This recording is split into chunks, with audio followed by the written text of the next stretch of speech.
Hi, in this exercise we will see how to open links in a new window.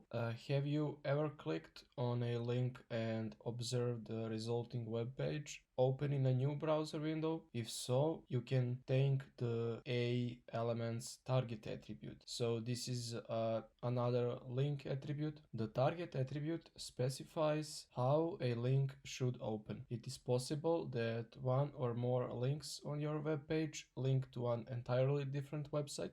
In that case, you may want users to read the linked website but hope that they return to your web page. This is exactly when the target attribute is useful. For a link to open in a new window, the target attribute requires a value of underscore blank. The target attribute can be added directly to the opening tag of the anchor element, just like the href attribute. And here is the example. We have the href attribute with the URL inside, and here is the target attribute with the underscore blank value that opens a new window when we click on this link. In the example above, setting the target attribute to underscore blank instructs the browser to open the relevant Wikipedia page in a new window.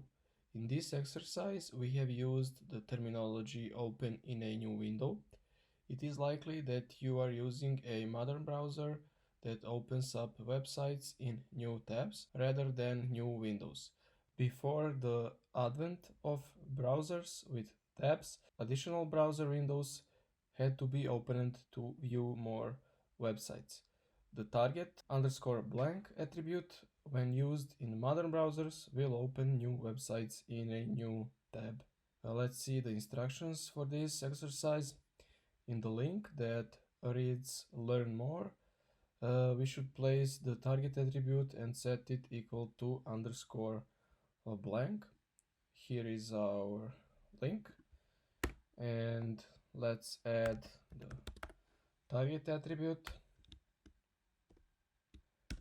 with the underscore blank value. Now click run, and that's correct. Now let's see what happens when we click the learn more link. The new tab or new window will open. You see, here is our page, the Codecademy page, and here is the Wikipedia page we just visited through our link. Okay, let's proceed to next exercise.